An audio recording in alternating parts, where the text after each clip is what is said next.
Hello students, now we are going to see embedded system hardware from module 1. See, embedded system can control many different devices, from small sensor which is found in small embedded application to real-time control system which is used in NASA space probe. So in all these applications we have software and hardware. The embedded system is the combination of hardware and software, no? So in this video we are going to see the parts of hardware components of embedded system. Okay,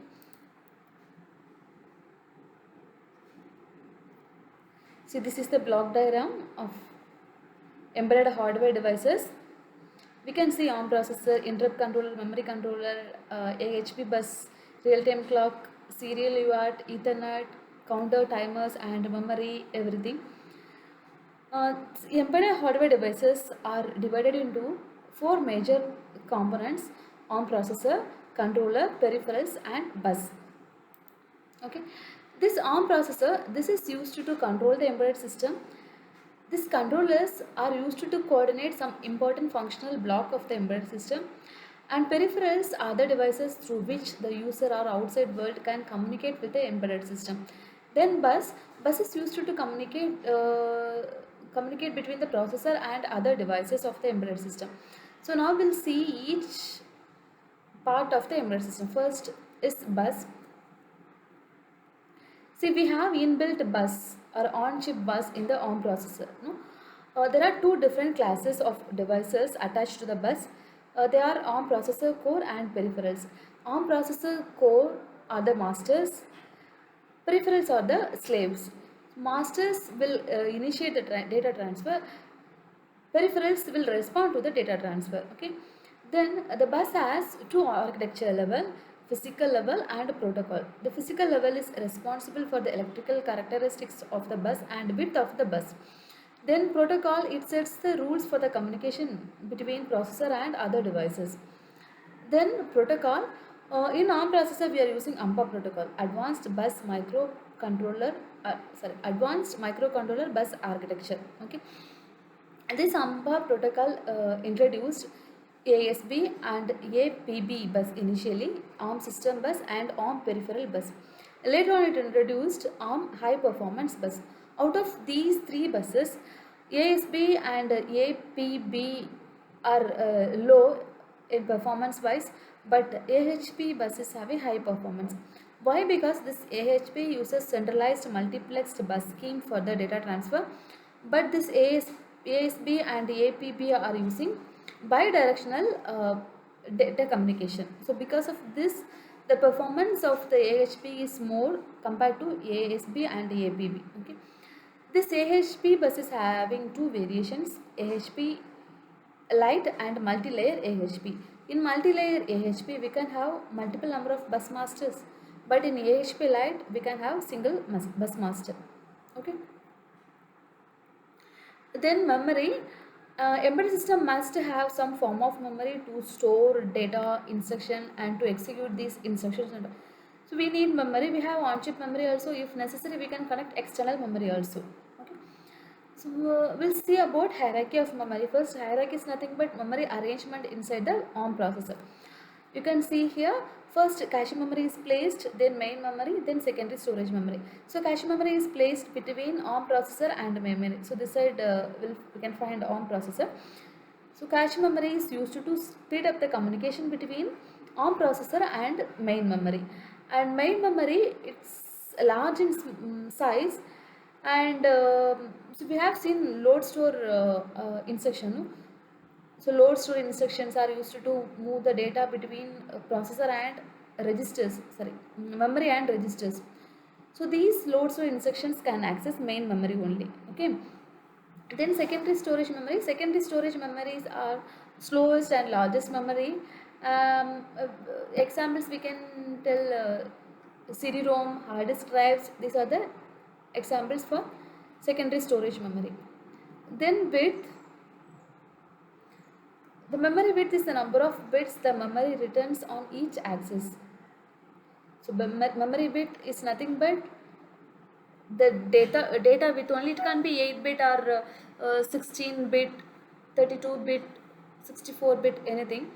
But if we choose the low bit memory, then the cost will be less, but also the performance also will be less. Okay, you can see this table. Instruction side, if the instruction is 32 bit in size, then to fetch the instruction from 8-bit memory, it needs 4 cycles. To fetch the instruction from 16-bit memory, it needs 2 cycles. To fetch the instruction from 32-bit, it needs single cycle.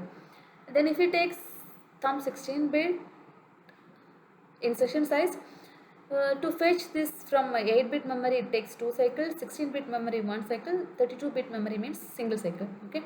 So if you are going for the lower bit version, then it takes more number of cycles. If the number of cycles are more, then performance is less, because speed of execution will be less, so hence performance also less. Okay, so always we have to go for the higher bit memory. Then types, we have different types of memory: ROM, flash ROM, DRAM, static RAM, STRAM. Okay. Then peripherals. Peripherals are the devices through which a user or outside world can communicate with the embedded devices.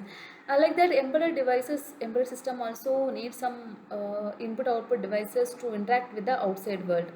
Okay, so these peripheral devices performs input and output functions for the chip by connecting to other devices or sensors that are off the chip. Example, I can say AC. AC is the application of embedded system. See, in AC we have sensor, that is the peripheral that connects outside world with the processor. How means the sensor will sense the room temperature and it gives the input to the processor. So it senses the room temperature and giving us input to the ARM processor. So based on the input coming from sensor, it is reacting. It will set the room temperature. It will set the AC temperature and it will balance the room temperature. So it is called automatic climate controller. So here sensor is the peripheral device which connects outside world and embedded system. Then another example, automatic chocolate vending machine. In that we will be having one keyboard where we can type our requirement, 5 rupees chocolate or 10 rupees chocolate, what I want I can tell to embedded system through the keyboard. Okay, so based on that we will get the output. So output means receiving the chocolate. So these are the examples for peripherals. LCD, I can say many peripherals are there in the embedded system. Okay. Then controllers are specialized peripherals that implement higher levels of functionality within an embedded system. There are two types of controller: memory controller and interrupt controller. Memory controller, see, we have inbuilt memory, but if you want to extend the memory size of the ARM processor, we can connect external memory. So that time when we are connecting external memory, that decoding must be done. So the external memory should be decoded inside the memory space of the ARM processor.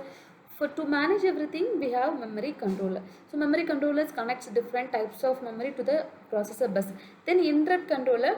So when we are interfacing other devices with a microprocessor, when other devices needs the service of ARM processor, it can raise the interrupt signal.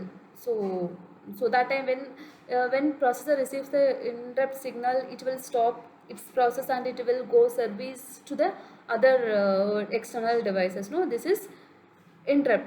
So when interrupts are occurred, interrupt controllers will manage the interrupts. It will set the priority. It will ignore or allow the interrupts. Everything will be done by my interrupt controller. There are two types of interrupt controller: standard interrupt controller and vector interrupt controller. In standard interrupt controller, we have interrupt handler that determines the number of interrupts received. It will set the priority and it will decide whether to allow or ignore the interrupts. Then vector interrupt controller. In vector interrupt controller, we don't have any separate handler for handling these interrupts.